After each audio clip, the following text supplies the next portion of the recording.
꽃님이님들, 혹시 요즘 부동산 뉴스 보시면서 머리가 복잡하지 않으세요? 한쪽에선 집값이 오른다고 하고, 다른 쪽에선 조정이 온다고 하고, 도대체 뭘 믿어야 할지 모르겠다는 분들 정말 많으실 겁니다. 그동안 제가 만난 분들 중 가장 안타까운 경우가 뭐였는지 아세요? 바로 언론에 나오는 평균 시세만 보고 판단하다가 정작 본인에게 맞는 좋은 매물은 놓치고 비싼 값에 급하게 사시는 분들이었습니다. 2025년, 지금 이 순간도 많은 분들이 똑같은 실수를 반복하고 계십니다. 뉴스에서 어느 지역 아파트 값이 얼마 올랐다더라 하는 이야기만 듣고 그 평균 시세를 믿고 움직이시는 거죠. 하지만 꽃님이님, 시장이 정말 그렇게 단순하게 움직일까요? 제가 오늘 꼭 말씀드리고 싶은 건 2025년과 2026년은 지금까지 알던 부동산 시장과는 완전히 다른 방식으로 접근해야 한다는 겁니다. 특히 평생 모은 소중한 자산으로 매집 마련을 준비하시거나 노후 대비로 부동산 정리를 고민하시는 시니어 꽃님이님께는 더더욱 중요한 시기입니다. 많은 분들이 2025년을 상승장이라고 생각하시는데 이건 정말 위험한 착각입니다. 지금은 상승장이 아니라 회복기입니다. 이 둘의 차이를 모르면 잘못된 타이밍에 잘못된 가격으로 움직이게 되는 거죠. 그리고 2026년은 더 중요합니다. 내년에는 시세보다 매물을 봐야 하는 해가 됩니다. 무슨 말이냐면 뉴스에 나오는 평균 시세는 별 의미가 없고 실제로 거래되는 그 집 한 채 한 채의 가격이 진짜 시장을 보여준다는 겁니다. 오늘 이 영상에서는 제가 현장에서 직접 보고 경험한 것들, 그리고 부동산 시장의 큰 흐름을 읽는 전문가들의 분석을 바탕으로 2025년과 2026년을 어떻게 대비해야 하는지 아주 구체적으로 말씀드리겠습니다. 꽃님이님은 지금 어떤 준비를 하고 계신가요? 댓글로 고민을 나눠주세요. 그럼 꽃길로 한번 가보시죠. 말하는 대로 아시죠? 꽃길로 가봐요. 얼마 전에 제 지인 한 분이 저한테 전화를 하셨어요. 65세 김영호님이라는 분인데 평생 직장생활 하시다가 정년 퇴직하시고 수도권에 있는 아파트를 정리해서 조금 더 작은 집으로 옮기려고 하셨대요. 그런데 이분이 어떻게 하셨냐면 인터넷에서 본인 아파트 시세를 검색해 보니까 5억 정도 나오더래요. 그래서 그 금액에 내놓으셨는데 몇 달이 지나도 연락이 안 오는 거예요. 답답해서 저한테 전화하신 거죠. 제가 현장에 가서 같은 단지 매물들을 직접 확인해 봤더니 실제로 거래되고 있는 집들은 4억 5천에서 4억 7천 사이였습니다. 왜 그랬을까요? 인터넷에 나오는 평균 시세는 지난 몇 달간의 거래를 평균 낸 숫자였고 실제 지금 이 순간 사람들이 사려는 가격은 그보다 낮았던 거죠. 김영호님은 제 조언대로 가격을 4억 6천으로 조정하셨고 2주 만에 계약이 들어왔습니다. 만약 계속 5억을 고집하셨다면 몇 달을 더 기다리다가 결국 더 낮은 가격에 급하게 파셨을 겁니다. 이게 바로 제가 오늘 꽃님이님께 꼭 말씀드리고 싶은 핵심입니다. 2025년 지금 그리고 2026년 내년에는 뉴스에 나오는 평균 시세가 아니라 실제로 거래되는 매물 하나하나의 가격을 봐야 합니다. 특히 평생 모은 소중한 자산을 움직이시는 분들에게는 이 차이가 수천만 원, 어쩌면 억 단위의 차이를 만들 수 있습니다. 혹시 아직 구독과 좋아요를 누르지 않으셨다면 지금 바로 눌러주세요. 이 채널은 꽃님이님의 건강한 노후와 안정적인 자산 관리를 응원합니다. 오늘 이 영상에서 말씀드린 내용은 꽃님이님의 부동산 대응 방식을 완전히 바꿀 수 있는 중요한 지혜입니다. 이 이야기를 끝까지 듣고 실천하셔야만 진정한 변화를 경험할 수 있습니다. 특히 뒤에 나올 2026년 급매물 발굴 전략을 모르시면 좋은 기회를 놓치고 비싼 값에 사시게 될 수도 있어요. 끝까지 보지 않으시면 가장 중요한 실천법을 놓치게 됩니다. 꽃님이님, 부동산 시장이 지금 어떻게 움직이고 있는지 아세요? 많은 분들이 착각하시는 게 2025년을 상승장이라고 생각하신다는 겁니다. 하지만 전문가들이 현장에서 보는 건 전혀 다릅니다. 지금은 회복기입니다. 상승장과 회복기는 완전히 다른 거예요. 상승장이라는 건 가격이 쭉쭉 오르고 거래도 활발하고 사려는 사람이 팔려는 사람보다 많은 시장을 말합니다. 하지만 회복기는 뭐냐면 얼어붙었던 거래가 조금씩 녹고 있지만 아직도 변동성이 크고 지역마다 온도 차이가 심한 시장이에요. 어떤 곳은 따뜻해지는데 어떤 곳은 아직 차갑거든요. 그래서 이제는 우리 일상 속 부동산 판단 기준을 완전히 바꿔야 하는 시점입니다. 평균 시세를 믿고 움직이는 습관, 뉴스만 보고 판단하는 습관, 이런 것들을 지금 당장 바꾸셔야 합니다. 그래야 2026년에 진짜 기회를 잡으실 수 있어요. 그럼 이제 본격적으로 2025년 현재 시장이 어떻게 움직이고 있는지, 그리고 내년을 어떻게 준비해야 하는지 하나씩 짚어보겠습니다. 꽃님이님, 제가 28년간 이 시장을 봐오면서 느낀 건 부동산은 결국 사람의 심리가 만드는 시장이라는 겁니다. 그리고 그 심리를 가장 먼저 보여주는 게 바로 거래량이에요. 가격은 나중에 따라오거든요. 2025년 지금 시장을 보면 거래량이 조금씩 살아나고 있습니다. 작년 하반기만 해도 정말 조용했거든요. 그런데 올해 들어서 움직임이 보이기 시작한 거죠. 제가 현장에서 만난 중개사님들도 전화 문의가 늘었다고 하시더라고요. 하지만 여기서 중요한 건 이 거래량이 모든 지역에서 똑같이 늘어나는 게 아니라는 겁니다. 서울 강남권 일부 지역, 그리고 수도권에서도 교통이 좋고 학군이 괜찮은 곳 위주로 먼저 움직이고 있어요. 반대로 외곽 지역이나 구축 아파트가 많은 곳은 아직도 조용합니다. 한국부동산원에서 발표하는 전국 아파트 거래량 통계를 보면 올해 1분기 거래량이 작년 같은 기간보다 약 15% 정도 증가했습니다. 수치만 보면 좋아 보이죠? 하지만 이걸 지역별로 쪼개서 보면 서울 25% 증가, 경기 12% 증가, 지방은 5% 증가, 이런 식으로 차이가 엄청 큽니다. 이게 뭘 의미하냐면 시장이 전체적으로 살아나는 게 아니라 선별적으로 살아나고 있다는 거예요. 그래서 꽃내미님이 사시는 지역, 관심 있는 지역의 거래량을 따로따로 확인하셔야 합니다. 전국 평균은 아무 의미가 없어요. 제가 만난 72세 박순자님은 경기도 외곽에 계신 분인데 뉴스에서 부동산 시장이 살아난다는 소리를 듣고 본인 집을 내놓으셨대요. 그런데 석 달이 지나도 연락이 없는 거예요. 당연하죠. 그 지역은 아직 거래량이 거의 없으니까요. 이분은 제 조언을 듣고 일단 매물을 내렸고 내년 상반기쯤 다시 시장을 보기로 하셨습니다. 꽃님이님, 거래량은 풍향계입니다. 바람이 어디서 먼저 부는지 보고 그 바람이 내가 있는 곳까지 언제쯤 올지 판단하셔야 해요. 뉴스에서 부동산 시장 좋아진다고 나온다고 우리 동네도 당장 좋아지는 게 아니거든요. 그럼 거래량만 보면 될까요? 아닙니다. 거래량과 함께 봐야 하는 게 바로 실제 거래 가격입니다. 같은 단지에서 거래가 늘어나고 있다면 그 거래들이 어떤 가격대에서 이루어지는지 확인해 보세요. 예를 들어 볼게요. 서울 노원구 어느 단지가 있는데 작년 하반기에는 한 달에 거래가 두세 건 있었어요. 그런데 올해 들어서 한 달에 7, 8건으로 늘었습니다. 겉으로 보면 시장이 살아나는 것처럼 보이죠? 그런데 실제 거래 가격을 보니까 작년 하반기 거래는 평당 1,300만 원대였는데 올해 거래는 평당 1,200만 원대였어요. 거래량은 늘었는데 가격은 오히려 조금 내려간 거죠. 이게 뭘 의미할까요? 급하게 팔아야 하는 사람들이 가격을 낮춰서 내놓으니까 거래가 늘어난 거예요. 반대 경우도 있습니다. 경기도 성남시 분당 어느 단지는 거래량이 작년이나 올해나 비슷한데 거래 가격은 5% 정도 올랐어요. 이건 뭐냐면 급매물이 아니라 정상 매물 위주로 천천히 거래되고 있다는 뜻입니다. 이런 곳이 더 안정적이에요. KB국민은행 부동산 리브온에서 매주 발표하는 아파트 가격 동향을 보시면 지역별로 이런 차이가 아주 선명하게 나타납니다. 꽃님이님이 관심 있는 지역을 검색해서 거래량과 가격을 같이 확인해 보세요. 둘 다 올라가면 진짜 수요가 들어오는 거고 거래량만 올라가고 가격이 안 오르거나 떨어지면 급매 위주 시장이라는 겁니다. 이제 규제 이야기를 안 할 수가 없네요. 정부 정책이 시장에 미치는 영향, 이게 정말 크거든요. 그런데 많은 분들이 착각하시는 게 규제가 풀리면 바로 시장이 살아난다고 생각하신다는 거예요. 현실은 그렇게 단순하지 않습니다. 규제가 풀려도 사람들 심리가 바로 바뀌지 않아요. 특히 대출 규제 같은 경우는 더 그렇습니다. 대출 한도가 조금 늘어났다고 해서 갑자기 사람들이 집을 사러 달려드는 게 아니거든요. 2025년 상반기에 정부가 생애 최초 주택구입자 대출 한도를 늘려줬죠. 그런데 실제로 대출 신청이 얼마나 늘었을까요? 한국주택금융공사 자료를 보면 대출 한도는 늘었는데 신청 건수는 예상보다 적게 늘었습니다. 왜 그럴까요?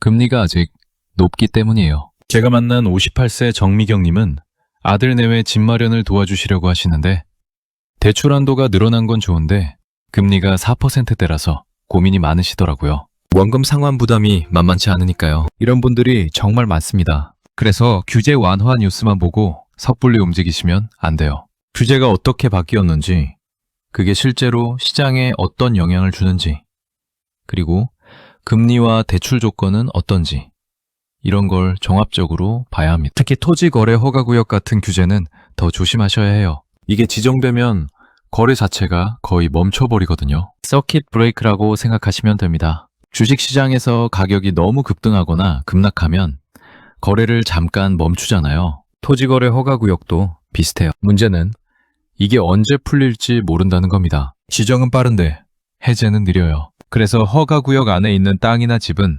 당분간 거래가 어렵다고 보시면 됩니다. 혹시 그런 지역에 매물을 가지고 계시다면 서두르지 마시고 해제될 때까지 기다리시는 게 나을 수 있어요. 이제 가장 중요한 이야기를 해볼게요. 2025년이 회복기라는 건 알겠는데 그럼 우리는 뭘 어떻게 해야 하냐는 거죠. 답은 간단합니다. 관찰하세요. 지금은 행동할 때가 아니라 관찰할 때입니다. 관찰이라는 게 그냥 멍하니 보고만 있으라는 게 아니에요. 적극적으로 정보를 모으고 발품을 팔고 시장의 온도를 피부로 느껴보라는 겁니다. 인터넷 시세 검색만으로는 절대 알 수 없는 것들이 있거든요. 제가 추천드리는 방법은 이겁니다. 관심 있는 단지가 있으면 그 단지 주변 부동산 중개소를 직접 방문해 보세요. 한 곳만 가지 마시고 최소 3곳은 가보시는 거예요. 그리고 물어보세요. 요즘 이 단지 거래 어떻게 되나요? 문의 전화 많이 오나요? 급하게 파는 사람 있나요? 이런 질문들이요. 중개사님들한테 직접 들으면 인터넷에는 절대 안 나오는 정보들을 얻을 수 있습니다. 예를 들어서 같은 단지인데 어느 동이 더 인기가 있는지, 왜 그런지, 요즘 누가 주로 사러 오는지, 이런 거요. 이게 진짜 시장을 읽는 겁니다. 주깁구세의 김태수님은 제 조언대로 한 달에 한 번씩 관심단지 주변 중개소를 방문하셨대요. 처음엔 귀찮으셨는데 석 달 정도 다니시니까 그 단지 시세가 눈에 보이기 시작하더래요. 어떤 매물이 나왔는데 한 달 만에 팔렸고 어떤 매물은 석 달째 안 팔리고 있고 이런 게 보이는 거죠. 그러다가 올해 8월에 괜찮은 급매물이 하나 나왔는데 김태수님이 그걸 바로 알아채셨어요. 평소 그 단지 시세를 계속 체크하고 계셨으니까요. 시세보다 3천만 원 싼 가격이었고 급하게 지방으로 내려가야 하는 분이 매놓은 거였대요. 김태수님은 일주일 만에 계약하셨습니다. 이게 바로 발품의 힘입니다. 인터넷만 봐서는 절대 이런 기회를 잡을 수 없어요. 2025년 하반기 지금부터라도 시작하세요. 꽃님이님이 관심 있는 지역, 단지를 정하고 한 달에 한두 건씩 그 주변을 직접 돌아보시는 거예요. 그리고 한 가지 더. 거래량 변화를 주간 단위로 체크하세요. KB부동산 리브온이나 부동산 164 같은 사이트에서 주간 거래량을 확인할 수 있거든요. 갑자기 거래가 늘어나는 주가 있으면 그건 시장의 변화가 시작됐다는 신호일 수 있어요. 특히 명절 전후나 연말 연초에 거래량이 어떻게 움직이는지 보세요. 사람들이 가족 모임을 하면서 부동산 이야기를 많이 하거든요. 그러면 명절 끝나고 나서 거래 문의가 확 늘어나는 경우가 있어요. 이런 패턴을 알고 계시면 움직일 타이밍을 잡기가 쉬워집니다. 마지막으로 한 가지만 더 말씀드릴게요. 양극화 현상이 심해지고 있습니다. 좋은 입지, 좋은 학군, 좋은 교통의 아파트는 가격이 버티거나 조금씩 오르는데 그렇지 못한 곳은 계속 하락하거나 거래가 끊기는 거예요. 서울 부동산 정보광장에서 발표한 자료를 보면 같은 구 안에서도 동별로 가격 차이가 점점 벌어지고 있습니다. 심한 곳은 한 구 안에서 평당 200만 원 차이가 나기도 해요. 예전에는 이 정도까지 차이가 안 났거든요. 그래서 이제는 똑똑한 한 채 현상이 나타나고 있습니다. 뭐냐면 여러 채 가지고 있던 분들이 안 좋은 물건은 정리하고 정말 좋은 입지 한 채만 남기는 거예요. 갭 투자로 여러 채 굴리던 시대는 끝났다고 보시면 됩니다. 14세 이광수님은 수도권의 소형 아파트 3채를 가지고 계셨는데 작년에 제 조언을 듣고 입지가 애매한 2채를 정리하시고 서울 지하철역 가까운 한 채만 남기셨어요. 2채 판 돈을 그 한 채의 관리비와 노후 생활비로 쓰고 계시는데 오히려 마음이 편하시대요. 관리할 게 줄어드니까요. 꽃님이님도 지금 여러 채를 가지고 계시다면 한번 진지하게 생각해보세요. 다 지키려다가 다 잃을 수도 있습니다. 진짜 좋은 거 하나만 확실하게 지키는 게 지금 같은 시기에는 더 현명한 선택일 수 있어요. 그럼 이제 2026년 이야기로 넘어가 볼까요? 2026년은 시세보다 매물을 봐야 하는 해입니다. 이 말이 무슨 뜻인지 정확하게 이해하셔야 내년에 실수하지 않으세요. 시세라는 건 평균이에요. 지난 몇 달간 거래된 집들의 가격을 평균 낸 숫자죠. 하지만 꽃님이님이 실제로 사거나 팔 집은 평균이 아니잖아요. 그 집 한 채거든요. 같은 단지 안에서도 집마다 가격이 다릅니다. 왜 그럴까요? 층이 다르고 향이 다르고 집주인의 사정이 다르기 때문이에요. 어떤 분은 여유 있게 파시고 어떤 분은 급하게 파셔야 하고 이게 가격 차이를 만드는 거죠. 국토교통부 실거래가 공개 시스템을 보시면 같은 단지, 같은 평수인데도 거래 가격이 1,000만 원 단위로 차이 나는 경우가 많습니다. 2024년 하반기 자료를 분석해보니 주요 수도권 단지 중 30%가 이런 편차를 보였어요. 그럼 우리는 뭘 해야 하냐?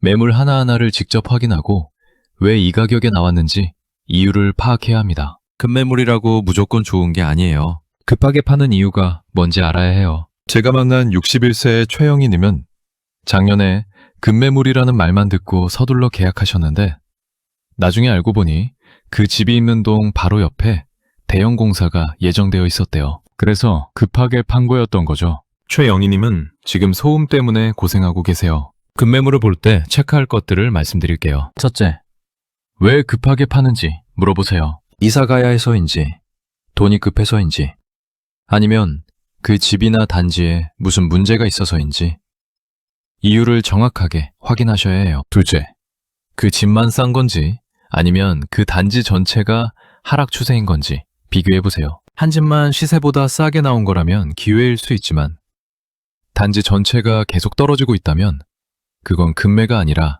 하락장인 거예요. 셋째, 시세보다 얼마나 싼지 계산해보세요. 10% 이상 차이 나면 뭔가 이유가 있는 겁니다. 5% 정도 차이는 협상 여지거나 층, 향 차이일 수 있는데 10% 넘게 싸면 반드시 이유를 찾으셔야 해요. 넷째, 그 집 주변 환경을 직접 확인하세요. 낮에만 보지 마시고 저녁에도 가보시고 주중에도 가보시고 주말에도 가보세요. 시간대별로 분위기가 완전히 다른 곳도 있거든요. 부동산 거래라는 게 결국 정보 싸움입니다. 같은 정보를 가지고 있어도 누가 더 빨리 움직이느냐, 누가 더 정확하게 판단하느냐에 따라 결과가 달라져요. 2026년에는 이 정보의 질이 더 중요해질 겁니다. 그럼 정보를 어떻게 모을까요?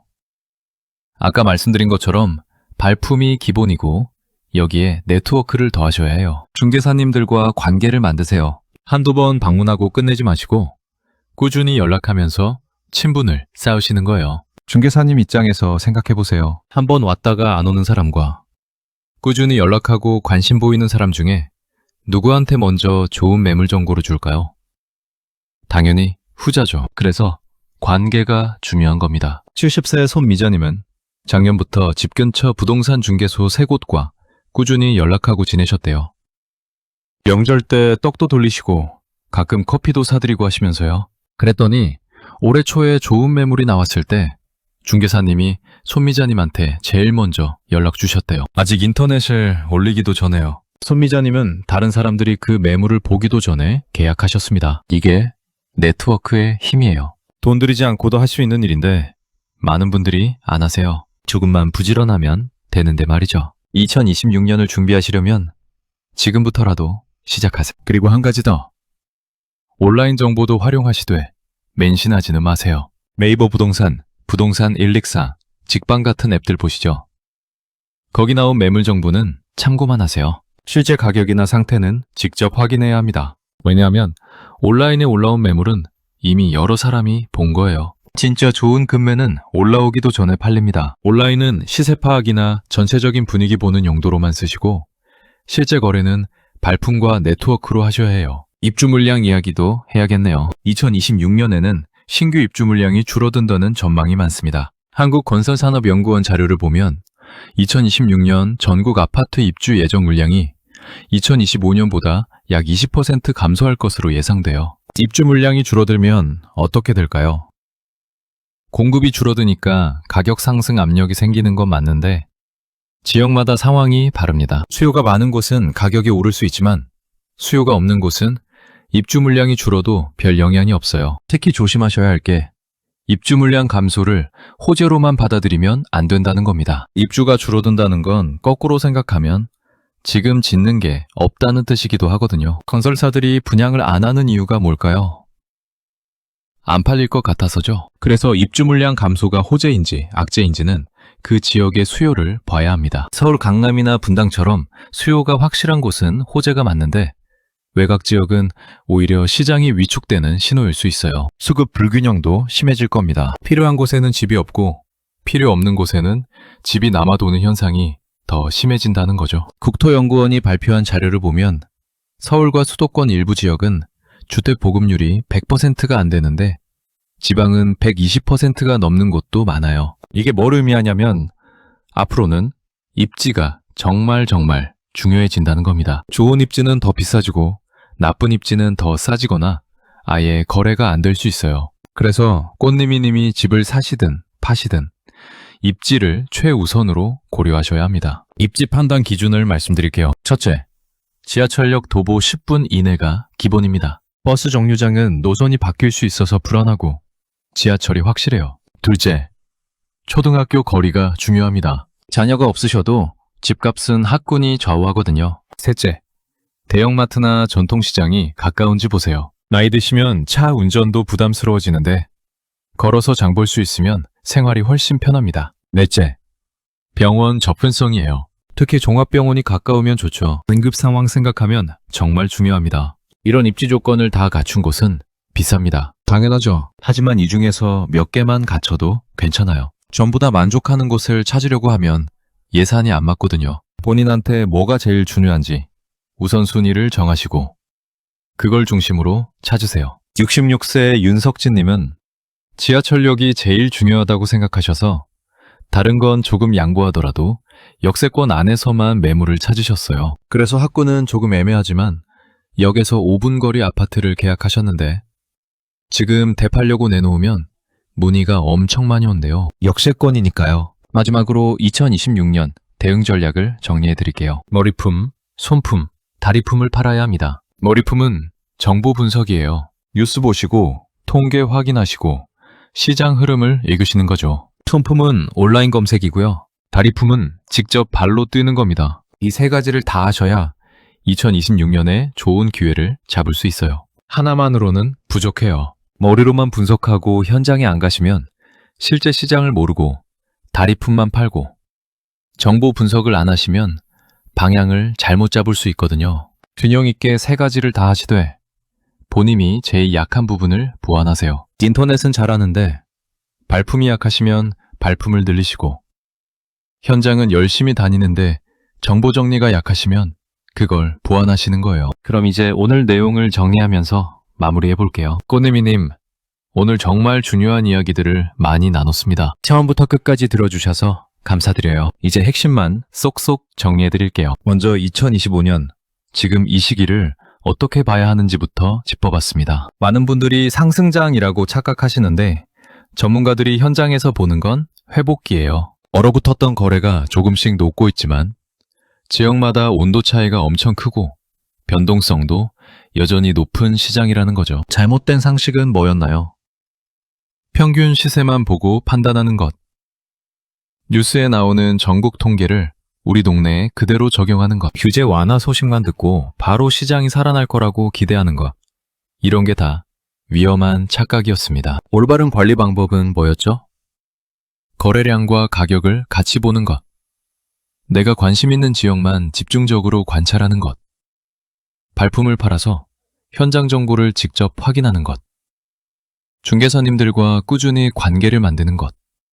이런 것들이었어요. 그리고 2026년 이야기도 했습니다. 내년은 시세보다 매물을 봐야 하는 해라고 말씀드렸죠. 뉴스에 나오는 평균 시세는 별 의미가 없고 실제로 거래되는 그 집 한 채 한 채의 가격이 진짜 시장을 보여준다는 거였어요. 급매물을 볼 때도 조심하셔야 합니다. 왜 급하게 파는지 이유를 정확하게 파악하지 않으면 나중에 후회할 수 있어요. 시세보다 10% 이상 싸게 나온 집은 반드시 뭔가 이유가 있으니까 그 이유가 뭔지 찾으셔야 한다고 했습니다. 입지가 정말 중요해진다는 것도 강조했어요. 지하철역 거리, 학군, 생활 편의시설, 병원 접근성. 이런 것들이 앞으로 집값을 더 크게 좌우할 거라고요. 좋은 입지는 더 비싸지고 나쁜 입지는 더 싸지거나 거래가 끊길 수 있다는 게 핵심이었습니다. 그럼 잘못 관리했을 때 어떤 위험이 있을까요? 평균 시세만 믿고 움직였다가 비싼 값에 사거나 싼 값에 팔 수 있어요. 급매물이라는 말만 듣고 덥석 계약했다가 나중에 문제가 생긴 집을 잡을 수도 있고요. 와이품을 안 팔고 온라인 정보만 믿었다가 좋은 기회를 놓칠 수도 있습니다. 특히 양극화가 심해지는 시장에서 입지가 애매한 여러 채를 고집하다가 하나도 제대로 못 지키고 다 손해보는 경우도 있을 수 있어요. 이게 제일 무서운 거예요. 욕심부리다가 전체를 잃는 거죠. 반대로 제대로 관리했을 때 효과는 뭘까요? 시장의 흐름을 정확하게 읽어서 적절한 타이밍에 움직일 수 있습니다. 좋은 급매물이 나왔을 때 빠르게 알아채고 선점할 수 있어요. 입지 좋은 한 채를 확실하게 지켜서 노후 자산으로 든든하게 활용할 수 있고요. 무엇보다 불안하지 않습니다. 시장이 어떻게 움직이든 내가 정확한 정보를 가지고 있고 판단 기준이 명확하면 흔들리지 않고 내 계획대로 갈 수 있거든요. 이게 가장 큰 효과예요. 그럼 오늘 당장 실천할 수 있는 단 하나만 말씀드릴게요. 관심 있는 단지를 딱 하나 정하세요. 그리고 이번 주 안에 그 단지 주변 부동산 중개소 3곳을 방문해 보세요. 그냥 구경하는 척 하지 마시고 정직하게 말씀하세요. 이 단지에 관심이 있는데 요즘 시세가 어떤지, 거래는 잘 되는지 여쭤보는 거예요. 그리고 중개사님한테 명함 받으시고 연락처 저장하시고 한 달에 한 번씩 전화나 문자 드리면서 관계를 만들어 가세요. 이게 시작입니다. 이것만 해도 꽃님이님은 2026년을 훨씬 잘 준비하실 수 있어요. 오늘 영상이 도움이 되셨다면 구독과 좋아요 꼭 부탁드려요. 그리고 댓글로 꽃님이님이 궁금한 지역이나 상황을 알려주세요. 제가 다음 영상 만들 때 참고하겠습니다. 꽃님이님의 노후가 편안하고 안정적이게 진심으로 바랍니다.